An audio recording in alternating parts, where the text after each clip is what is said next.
भी सारी सब लोगों के क्वेश्चन आंसर सुन रहा था, सर जो सबसे बात कर रहे थे वो भी मैं सुन रहा था। तो यहाँ पर मैं 5-7 मिनट आप ज़रूर लेना चाहूँगा, तो मैं थोड़ा-सा मेरा परिचय देना चाहूँगा क्योंकि हो सकता है कुछ लोग आज हम पहली बार मिल रहे हैं। मेरा नाम सुरेश पंडित है, बेसिकली मैं जयपुर राजस्थान से हूँ। प्रेस्टीज बिज़नेस के अंदर लगभग साढ़े 4 साल की मेरी जर्नी हुई है और इस इंडस्ट्री के अंदर मैंने लगभग 18 साल कंप्लीट किए हैं। 2004 में मैंने इस इंडस्ट्री को शुरू किया था किसी अदर ऑर्गेनाइजेशन के साथ और जैसे अभी बात चल रही थी कि क्या समय लगता है, कितना समय ये लगता है, तो रिकॉर्डिंग मेरे चल को रहा है। लगभग 10 साल लग गए थे। 2004 से लेकर के और 2015 के अंदर मैं शिवराज सर से मिला था और या फिर प्रोग्राम 2015-16 सेट के का अंदर मैं प्लेसमेंट पहली हो बार गया 1 लाख रुपए का चेक बना था। तो लगभग 11 साल तक या फिर मेरे पे इसको आउट आते थे, चलते कभी हुए हो गया ₹100, कभी होगा ₹200, कभी 10 रुपए ₹500, का। कभी ₹5000, कभी ₹3000 और तो अभी 1 लाख तक रुपए 9 जैसी बजे इनकम पर पहुंचने में मेरे को 11 साल लगे। तो आप लोगों के लिए मैसेज क्या है? आप लोगों के लिए मैसेज ये है कि मेरे जितना स्लो स्पीड वाला भी अगर आज यहाँ तक पहुंच सकता है, मैं यूसीडी हूँ, 2 घर बनाए हैं, 4-5 गाड़ियां ली है, बीएमडब्ल्यू कुछ फॉरेन टूर किए हैं, कुछ प्रॉपर्टी और बनाई है, लगभग आई थिंक फिक्स जोड़ा हुआ तो नहीं है, 3.5 करोड़ 4 करोड़ रुपए के आसपास मैंने यहाँ से सब कुछ बनाया है। तो कहने का मतलब ये है कि ये 1% भी मायने नहीं रखता कि आज आप कहाँ हैं, मायने ये रखता है कि आपको जाना कहाँ है, नंबर 1। दूसरा, ये बिज़नेस लॉट ऑफ पेशेंस का है कि आपको इस बिज़नेस के अंदर पेशेंस रखना पड़ेगा, बस आप धीरे-धीरे चलते रहो। जैसे अभी शिवराज सर ने बोला कि आप लास्ट बॉल तक टिको तो सही। जब आप टिके रहोगे, तो कोई नो बॉल आएगी, कोई वाइड आएगा, कई बार ऐसा होगा कि विकेट पर बॉल लगने के बाद भी 3 रन मिल जाएँगे, तो ये सब कुछ चीज़ें होगी।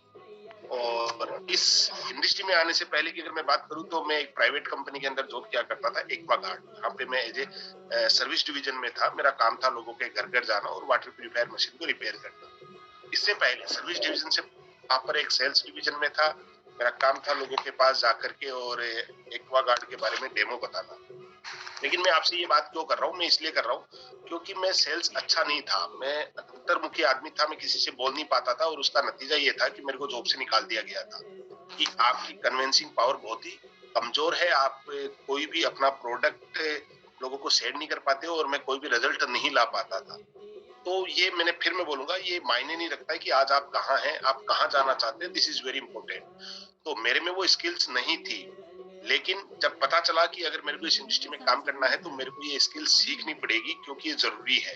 तो मैंने वो सब चीजें सीखना शुरू किया, तो मैं यहाँ तक पहुंचा।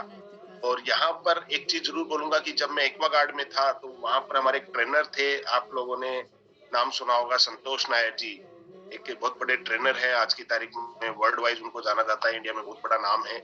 और वो हमारी कंपनी को ट्रेनिंग दिया करते थे क्योंकि वो भी एक्वागार्ड से थे और एक्वागार्ड के बाद उन्होंने अपना पैसा ट्रेनिंग का ले लिया था। तो वहां पर हमारे को एक 3 लाइन बहुत अच्छी सिखाते थे जो हमारे क्लोजिंग पे भी काम आएगी, इस बिजनेस में भी काम आएगी और पूरी लाइफ के अंदर काम आएगी। तो वो उनकी सबसे पहली चीज वो ये बोलते थे कि अगर आपको बादशाह बनना है, शहंशाह बनना है या कुछ बहुत बड़ा इंसान बनना है, तो एक चीज तो तय है, आपको सेल्स इंडस्ट्री में आना पड़ेगा, कुछ बेचना आपको सीखना पड़ेगा। अगर वेस्टेज में भी वह व्यक्ति कामयाब है या दुनिया के किसी भी फील्ड में वह व्यक्ति कामयाब है जिसको सेल्स आती है, जिसको कुछ ना कुछ बेचना आता है, और अगर आप कुछ बेचोगे तो आपके पास कुछ आएगा। तो अगर आपको दुनिया में कुछ बड़ी कामयाबी पे पहुंचना है, चाहे Tata, Bata, Bangur, Bajaj, Mittal, Ambani, Sangani, Bill Gates, Warren Buffett से लेके कुछ भी, ये सारे बिजनेसमैन कुछ ना कुछ बेचते हैं। तो उन्होंने एक चीज बोली थी कि आपको सेल्स इंडस्ट्री के अंदर अगर बड़ी कामयाबी पे पहुंचना है, पहली बात तो बड़ी कामयाबी पे अगर पहुंचना है तो सिर्फ एक ही ऑप्शन है, वो है सेल्स। आपको सेल्स इंडस्ट्री में आना पड़ेगा, जैसे वेस्टेज भी एक सेल्स इंडस्ट्री है, हम भी लोगों को कुछ ना कुछ बेचते हैं। दूसरा, वहां पर एक चीज बोली थी कि अगर आपको सेल्स इंडस्ट्री में बहुत बड़ी कामयाबी पे जाना है तो नंबर 1 आपको एक चीज गांठ बांध लेनी है हमेशा, कि आपको उन लोगों से मिलना है जो आपसे मिलना नहीं चाहते। आप नोट डाउन कर सकते हैं। अगर सेल्स इंडस्ट्री में या वेस्टेज में बड़ी कामयाबी पे जाना है तो आपको उनसे मिलना है जो आपसे मिलना नहीं चाहते। वो आपसे मिलना ही नहीं चाहते, वो आपसे बात ही नहीं करना चाहते, वो आपकी शक्ल देखना पसंद नहीं करते। मैं एक्वागार्ड में था, कोई भी मेरे से मशीन खरीदना पसंद नहीं करता था। मैं जैसे ही उनको कॉल करता था, लोग मेरा फोन काट देते थे, लोग मेरे को 2 4 5 10 20 गालियां भी सुना देते थे। और हम बोलते थे कि सर वो मिलना ही पसंद नहीं कर रहा, पार्टी मिलना ही नहीं चाहती। वो एक ही चीज बोलते थे, आपको उनसे मिलना है जो आपसे मिलना नहीं चाहते, और उनसे वो बात करनी है जो वो करना नहीं चाहते। आप लोगों से जाके वेस्टेज की बात करना चाहते हो तो वो करना ही पसंद नहीं करते। वो आपसे और बातें कर लेंगे, अच्छा क्रिकेट में क्या हुआ, अच्छा होली कैसी रही, अच्छा दीपावली कैसी रही, अच्छा वो ये हुआ वो हुआ, वो आपसे हजार बात कर लेंगे। लेकिन वो आपकी काम की बात करना ही पसंद नहीं करते, वो आपसे वेस्टेज की बात करना ही पसंद नहीं करते। जब मैं एक्वागार्ड के बारे में लोगों के पास जाता था, वो और सारी बातें कर लेते थे एक्वागार्ड की, अरे तू रहने दे, इसको तो साइड में रख, बाकी और बता घर में बच्चे कैसे हैं, वाइफ कैसी है। तो आपको उनसे मिलना है तो आपसे मिलना नहीं चाहते, उनसे वो बात करनी है तो वो करना नहीं चाहते, और उनको वो बेचना है जो वो खरीदना नहीं चाहते। तीसरी चीज, उन्हें वो बेचना है जो वो खरीदना नहीं चाहते। अगर जो खरीदना वो चाहते हैं तो उसमें आपकी क्या कलाकारी है? वो कहीं से भी खरीद लेगा यार, वो अमेजोन से ले आएगा, फ्लिपकार्ट से ले आएगा, बाजार से ले आएगा, कहीं से भी ले आएगा। फिर आपकी कलाकारी क्या है? एक असली असली सेल्समैन, एक असली बिजनेसमैन वो होता है जो उसको वो बेच दे जो वो खरीदना ही नहीं चाहता। तीन चीज आज भी मेरे को वो याद है, और शायद ये तीन चीज सेल्स की इंडस्ट्री में मैं मानता हूँ बड़ी इंपॉर्टेंट है। पहली चीज, हमें उनसे मिलना है जो आपसे मिलना नहीं चाहते, उनसे वो बात करनी है जो वो करना नहीं चाहते, और हमें वो बेचना है जो वो खरीदना नहीं चाहते। वो लेना ही नहीं चाहता राइस ब्रेन ऑयल, वो लेना ही नहीं चाहता सबलिंगुअल स्प्रे, वो लेना ही नहीं चाहता नॉन स्पाइरुलिना फ्लेक्स ऑयल। तो आपकी कलाकारी क्या है? आप उसको वही बेच पाओ, तभी आप सेल्स के अंदर आगे बढ़ पाएंगे। या आप जो बड़ी इनकम पर जाना चाहते हो, या कल को आप चाहते हो कि आपकी टीम आपको फॉलो करे, आपकी टीम आपको गुरु माने, आपकी टीम आपको लीडर माने, तो आपके अंदर ये तीन काबिलियत जरूर जरूर होनी चाहिए। और इसको प्रैक्टिकल करके ही, जैसे शिवराज सर कहते हैं ना कि दुनिया का कोई भी बैट्समैन बिना पिच पे उतरे हुए क्रिकेटर नहीं बन सकता, और दुनिया में आज तक ऐसा कोई है ही नहीं कि बिना पानी में उतरे आपको तैराक बना दे। अगर आपको तैराक बनना है तो माय डियर फ्रेंड, पानी में तो उतरना पड़ेगा। दुनिया में ऐसी कोई यूनिवर्सिटी नहीं है जो बिना पानी में उतरे आपको तैराक बना दे। तो अगर आपको बात वेस्टेज की नहीं है, आपको ऑल ओवर लाइफ की बात कर रहा हूँ, पूरी जिंदगी की बात कर रहा हूँ, तो उसके लिए वापस अगेन सेल्स ही वो चीज है, और सेल्स के अंदर ये तीन चीज आपको ध्यान जरूर रखनी है। और क्लोजिंग का टाइम चल रहा है, तो बस क्लोजिंग के टाइम पे जैसे शिवराज सर ने कहा कि आज भी वो अपने नॉन एक्टिव डिस्ट्रीब्यूटर्स को जरूर फोन कर लेते हैं, क्या सोचेगा, कैसे सोचेगा, क्या बोलेगा। हमें उनसे बात करनी है जो आपको उनसे मिलना है, या उनसे बात करनी है जो आपसे करना नहीं चाहता या मिलना नहीं चाहता। उससे वो बात करनी है जो वो करना नहीं चाहता, और वो सामान बेचना है जो वो खरीदना भी नहीं चाहता। अगर आप में ये तीन काबिलियत आ गई, और इन तीन काबिलियत को अगर आपने अपने आप के अंदर उतार लिया, तो आप इस इंडस्ट्री के बहुत बड़े बादशाह बन सकते हो। Number one. नंबर दूसरी, क्लोजिंग के दौरान एक चीज जरूर बोलूंगा, जैसे अभी शिवराज सर ने बड़े अच्छा एग्जाम्पल दिया भारत पाकिस्तान का जो भी मैच था उसके ऊपर लेकर के, तो मैं यहाँ पे एक चीज जरूर बोलूंगा कि ये तो फाइनल है कि हम जीतेंगे, क्योंकि वेस्टेज के बारे में अभी मैं आपसे कोई ज्यादा बात नहीं करूंगा। आप सबको पता है कि पूरी दुनिया ये बोलती है कि आने वाला जो टाइम है, आने वाला जो इंडस्ट्री का जो दौर होगा, वो डायरेक्ट सेलिंग बिजनेस का होगा। डायरेक्ट सेलिंग के अंदर आज की तारीख में हम इंडिया और नेपाल की नंबर वन कंपनी है, और आज वेस्टीज ने जो इतिहास रचा है, वेस्टीज के जो बेंचमार्क बने हैं आज की तारीख में, कोई भी डायरेक्ट सेलिंग कंपनी उनके बारे में सोच भी नहीं सकती। तो वो सब चीजें तो हो चुकी है, बस अब ये है कि ये तो फाइनल है कि जीत हमारी होगी। हाँ, थोड़ा सा उतार चढ़ाव आता रहेगा। बहुत सारे लोग उतार चढ़ाव के दौरान थक जाते हैं, हार जाते हैं, क्विट कर जाते हैं, होपलेस हो जाते हैं। बस उस टाइम आपको टिके रहना है मजबूती के साथ, क्योंकि अगर मैं मेरी बात करूं, मेरे को 11 साल इस इंडस्ट्री के अंदर कोई पे आउट नहीं आ रहे थे, 2004 से लेके 2015-16 तक, लेकिन उसके बावजूद मैं टिका रहा। मेरे पे आउट नहीं थे। अभी वो एक यहाँ पे हमारे डिस्ट्रीब्यूटर थी उत्तराखंड से, वो बात कर रहे थे कि घर वाले सपोर्ट नहीं करते। भाई साहब, 11 साल मेरी शादी हो चुकी थी, मेरे बूढ़े माँ बाप है, उनकी रेस्पॉन्सिबिलिटी मेरे ऊपर, मेरे 2 बच्चे हैं, उनकी रेस्पॉन्सिबिलिटी मेरे ऊपर, और मेरी वहां से सैलरी भी कुछ ज्यादा नहीं थी, 15,000 रुपया महीने की सैलरी थी, और चेक आते थे मेरे 500 रुपया, 700 रुपया, 300 रुपया, और मैं फुल टाइमर उतर चुका था लगभग लगभग उस दौरान 11 साल तक। और जिस जिद जुनून से आज कर रहा हूँ, उसी जिद जुनून से मैं उस टाइम किया करता था।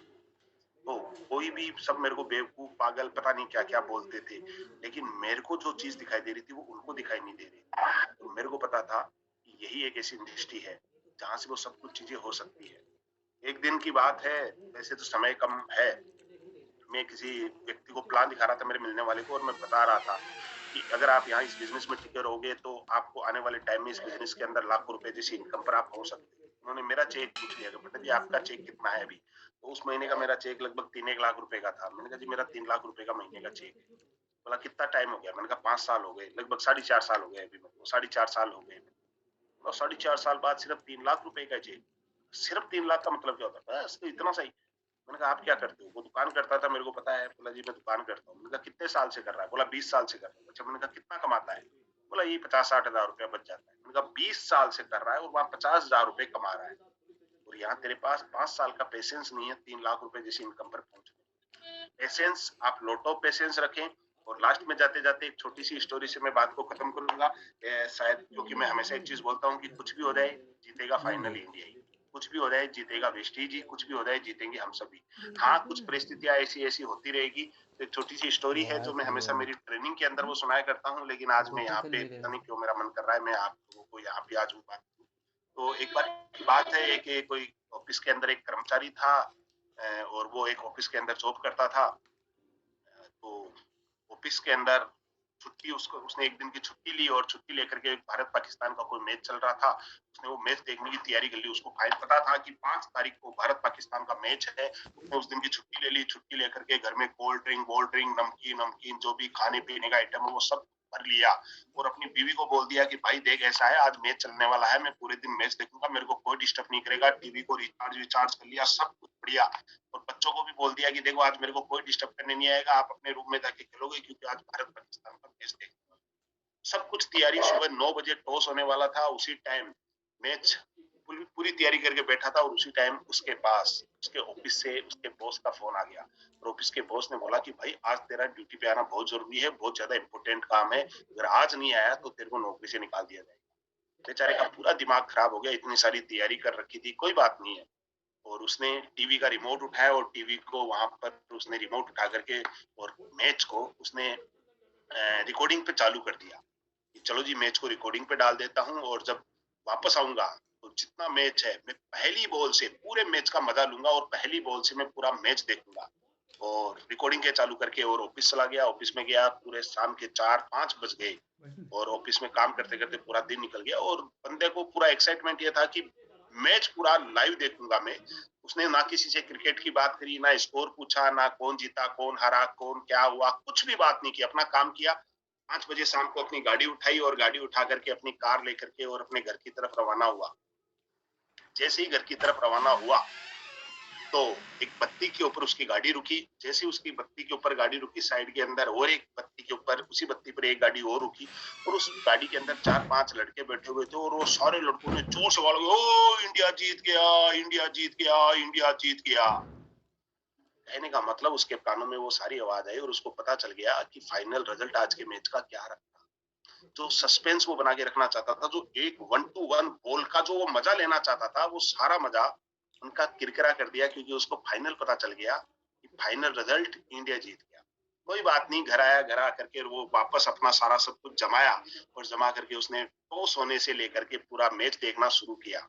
और जैसे ही भारत मैदान में उतरा, और जैसे ही मैदान पे उतरा, ओपनर पहली बॉल पर पहला ओपनर क्लीन बॉल, और सारा ये लो जी साहब, सौरव गांगुली तो आउट हो गया। लेकिन उसको कोई फर्क नहीं पड़ा। अबे कोई नहीं है, हो जाने दे, सौरव गांगुली आउट हुआ है, हो जाने दे, क्योंकि पता तो है फाइनल में जीतेगा कौन, जीतेगा तो इंडिया। और दूसरे ओवर में शोएब अख्तर की दूसरी बॉल के ऊपर सचिन तेंदुलकर भी क्लीन बॉल्ड, और सबने ये लो साहब गांगुली भी गया और ये लो सचिन भी गया, आज का मैच तो खत्म। लेकिन उसको कोई फर्क नहीं पड़ रहा था। उसने कोल्ड ड्रिंक की बोतल निकाली, देना शुरू किया। अबे कुछ भी नहीं, कोई बात नहीं है, सचिन आउट हो गया, हो जाने दे, फाइनल मैच तो जीतेगा तो इंडिया ही। और ऐसे ही 2-3-4 ओवर चले, उसके बाद युवराज आउट हो गया, उसके बाद जडेजा आउट हो गया, और एक के बाद एक विकेट गिरते जा रहे थे, लेकिन उसको कोई फर्क नहीं पड़ रहा था। उसको पता है बेटा, अच्छा अच्छा 2-4 विकेट और ले ले, चल ले ले, ओ 2-4 विकेट इसको भी आउट कर दे। उसको पता था जीतेगा तो। जैसी पाकिस्तान की बैटिंग आई, और ये लो भाई साहब, पहली बॉल पे चौका, दूसरी पे छक्का, और पूरा क्राउड, पूरा मैदान के अंदर सब लोग ओ यूं करके बैठे हैं कि भाई साहब ये लो, ये चौका चला गया, ये छक्का चला गया, ओ ये क्या हो रहा है। और वो बड़े आराम से चिल मार रहा था, अबे कोई नहीं, 2-4 छक्के और मार ले, तेरे को कम पड़ रहे हैं, क्योंकि फाइनल जीतेगा तो। जब आपको रिजल्ट पता है, उसके बाद कोई फर्क नहीं पड़ता कि कौन विकेट आउट हो रहा है, कौन चौके लगा रहा है, कौन छक्के लगा रहा है। क्यों? क्योंकि आपको पहले से पता है कि। और माय डियर फ्रेंड, जब आपको अगर ये पता है कि वेस्टेज के अंदर जीत हमारी है, जीतेंगे तो हम ही, कोई बात नहीं है, कई बार बिजनेस कम होता है, ज्यादा होता है, ये हो जाता है, वो हो जाता है। कई बार लोग, अरे सर मेरा वो ड्रोन छोड़ के चला गया, सर मेरी डीएलसीपी बंद हो गई, सर मेरे ये हो गया, मेरे को वो हो गया। अबे कोई फर्क नहीं पड़ता, ये मैच का पार्ट है। क्योंकि मेरे को पता है, सुरेश पंडित को पता है कि कुछ भी हो जाए 2025 में मेरे घर की छत के ऊपर एक हेलीकॉप्टर खड़ा होगा तो होगा। अब आज कौन आ रहा है, कौन जा रहा है, बिजनेस डाउन जा रहा है, बिजनेस अप जा रहा है, मीटिंग हो रही है, नहीं हो रही है, लोग फोन उठा रहे, नहीं उठा रहे, अबे कोई फर्क नहीं पड़ता। मेरे को पता है ना, फाइनल तो भाई जीतेगा ही जीतेगा। जिस दिन आपको ये पता चल गया फाइनली आप जीतने वाले हो, उसके बाद आप होपलेस नहीं होगे। क्यों? क्योंकि ये मैच का पार्ट है। तो आप सब लोगों को बस यही चीज बोलूंगा कि फाइनली एक चीज है कि जीतेगा वेस्टीज, जीतेंगे हम सब लोग। ये थोड़ा सा पार्ट है, आना जाना ये लगा रहेगा। और वो तीन चीज क्लोजिंग के दौरान और हर दिन के दौरान याद रखना कि नंबर 1, अगर हमें वेस्टीज के अंदर बड़ी कामयाबी पे जाना है तो हमें उनसे मिलना है जो आपसे मिलना नहीं चाहते, उनसे वो बात करनी है जो वो करना नहीं चाहते, और उनको वो प्रोडक्ट बेचना है जो वो खरीदना नहीं चाहते। अगर ये तीन चीज आपने ले ली और ये तीन चीज आपने अपनी टीम के अंदर डुप्लीकेट कर दी, तो माय डियर फ्रेंड, इस बिजनेस के अंदर डीयूसीडी एम्बेसडर और करोड़पति बनने से आपकी दुनिया की कोई ताकत आपको रोक नहीं सकती है। तो आप सब लोग कामयाब हो, यही सारी शुभकामनाओं के साथ। Wish you well, thank you. क्योंकि 9:10 हो गए। Over to Shivan sir. Thank you Suresh, very very powerful, thank you so much, very inspiring, I really really thank you.